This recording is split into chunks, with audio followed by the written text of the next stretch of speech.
Bismillahirrahmanirrahim. Assalamualaikum warahmatullahi wabarakatuh. Mudah-mudahan kita masih dalam lindungan Allah Subhanahu wa Ta'ala. Salam sejahtera bagi kita semua. Perkenalkan, nama saya Rahmadani dengan NIM 2022119. Pada kesempatan ini saya akan menjelaskan pengelolaan aset BSP Kota Makassar. Pengelolaan BMN secara sederhana meliputi perencanaan, pelaksanaan, dan pengawasan.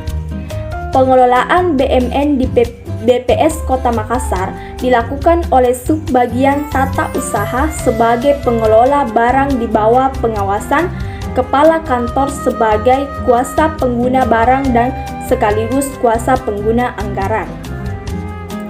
Pengelola BMN ini melakukan tugas menghimpun dan inventaris aset termasuk penyimpanan seluruh dokumen yang berhubungan dengan milik negara. Dalam pelaksanaannya, semua bagian berkoordinasi langsung dengan Subbagian Tata Usaha untuk memperlancar kegiatan pengelolaan BMN. Yang pertama, perencanaan. Perencanaan yang dimaksud merupakan perencanaan kebutuhan dan penganggaran BMN. Perencanaan kebutuhan dan penganggaran perlu terkoordinasi dengan baik dengan memperhatikan standarisasi yang telah diterapkan. Kegiatan perencanaan dan penentuan kebutuhan didasarkan atas beban tugas dan tanggung jawab masing-masing unit kegiatan sesuai anggaran yang tersedia. Perumusan kebutuhan BMN pada BPS Kota Makassar dibuat berdasarkan permintaan kebutuhan barang dari subjek mantar sebagai pengguna barang. Form permintaan diserahkan pada Subbagian Tata Usaha yang kemudian akan dilakukan pengecekan ketersediaan barang dalam penyimpanan. Jika barang masih ada, kebutuhan terpenuhi. Jika barang habis, barang dimintakan pada penyedia barang. PPK bertindak sebagai pengelola anggaran semua kebutuhan barang, mempertimbangkan apakah ada anggaran yang tersedia atau tidak. PPK dan penganggaran BMN pada BPS Kota Makassar bergabung dengan pengadaan BMN. Perencanaan kebutuhan dan penganggaran yang tidak independen dengan proses pengadaan disebabkan karena ketersediaan gudang yang tidak memadai. Keadaan tersebut dapat mengakibatkan pekerjaan atau kegiatan organisasi terhambat dan tidak efisien.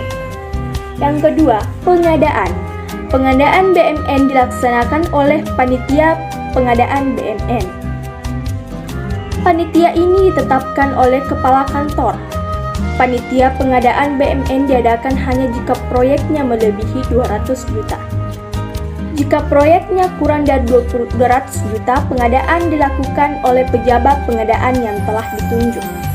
Pejabat pembuat komitmen atau PPK merupakan pemilik pekerjaan yang bertanggung jawab atas pelaksanaan proses pengadaan barang.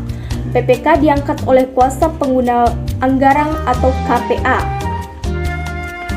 Pengadaan barang yang terbagi menjadi dua, yaitu pengadaan barang modal dan pengadaan barang persediaan. Untuk memperlancar pengelolaan BMN sebaiknya dibuat SOP pengadaan barang sehingga dapat mempermudah pengadaan barang. Setelah pengadaan barang dilakukan, kegiatan selanjutnya merupakan penerimaan, penyimpanan, dan penyaluran atau pengeluaran BMN. Proses tersebut diawali dengan penyedia barang mengirimkan barang yang akan diterima akan diawali dengan penyedia barang untuk mengirimkan barang. Dan dibuat berita acara pemeriksaan barang oleh pemeriksa barang. Barang yang sesuai dengan permintaan yang akan disimpan di gudang, kemudian akan disalurkan jika ada permintaan dari subjek mantar. Penerimaan dan penyimpanan barang pada BPS Kota Makassar belum sesuai dengan SOP yang ada. Ada beberapa langkah yang tidak dilakukan seperti pencatatan pada kartu kendali dan input pada aplikasi persediaan. Pengeluaran barang pada BPS Kota Makassar masih belum sesuai dengan SOP yang ada. Aplikasi yang tidak langsung dilakukan pada saat pengeluaran barang Sumber daya manusia sering menjadi kendala pada pengeluaran barang. Pengadaan barang pada BPS Kota Makassar belum memenuhi kebutuhan para pengguna barang. Yang ketiga, pelaksanaan. Pelaksanaan merupakan sebuah rangkaian proses mulai dari pengadaan, penggunaan, pemanfaatan, pengamanan, dan pemeliharaan, penilaian, penghapusan, pemindahtanganan, dan penatausahaan BMN. Pengadaan BNN dilaksanakan oleh Panitia Pengadaan BNN. Panitia ini ditetapkan oleh Kepala Kantor. Panitia Pengadaan BNN diadakan hanya jika proyeknya melebihi 200 juta. Jika proyeknya kurang dari 200 juta, pengadaan BMN ini dilakukan oleh pejabat pengadaan yang telah ditunjuk. Penggunaan merupakan penegasan pemakaian BMN sesuai dengan tugas dan fungsi pokok unit yang bersangkutan. Dalam PP 6 tahun 2006 disebutkan untuk semua BNN ditetapkan status penggunaannya untuk penyelenggaraan tupoksi organisasi dan ditetapkan status penggunanya untuk penyelenggaraan tupoksi organisasi dan dapat dioperasikan oleh pihak lain dan dalam rangka mendukung pelayanan umum sesuai tupoksi organisasi yang bersangkutan. Yang keempat, pengamanan dan pemeliharaan BMN. Pengamanan BMN meliputi pengamanan administrasi, pengamanan fisik, dan pengamanan fisik untuk tanah dan bangunan serta pengamanan hukum. Jumlah administratif reform Vol 4 nomor 4 Oktober sampai Desember 2016 238 BPS Kota Makassar melakukan pengamanan untuk semua BNM, baik untuk barang inventaris bergerak dan tidak bergerak maupun barang persediaan. BMN yang dimiliki oleh BPS Kota Makassar telah tercatat secara administrasi dan mempunyai label kode barang yang berupa stiker. Pengamanan administrasi masih perlu ditingkatkan. Barang persediaan tercatat dalam kartu kendali persediaan dan disimpan di dalam lemari khususnya penyimpanan yang kemudian dilakukan stock opening setiap bulan.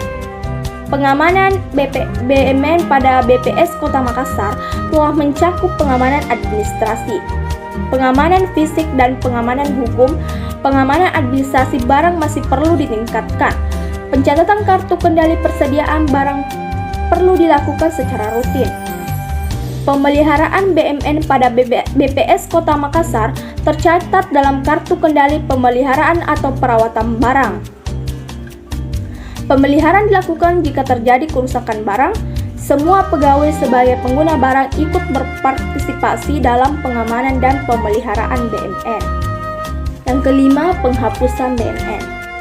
Penghapusan BMN merupakan proses tindak lanjut dari siklus pengelolaan barang dengan maksud dan tujuan untuk membebaskan pengurus BMN dari pertanggungjawaban administratif dan fisik barang yang ada di dalam pengelolaan bendahara barang atau pengurus barang berdasarkan ketentuan peraturan perundang-undangan yang berlaku. Pada tahun 2015, BPS Kota Makassar tidak melakukan penghapusan BMN. Barang yang berada dalam kondisi berat dan tidak lagi digunakan dalam operasional belum dilakukan penghapusan karena belum terbitlah risalah lelang atau penghapusan terhadap BMN tersebut. Itulah yang bisa saya sampaikan. Mohon maaf apabila kesalahan. Sekian dan terima kasih. Billahi fisabilil haq fastabiqul khairat. Wassalamualaikum warahmatullahi wabarakatuh.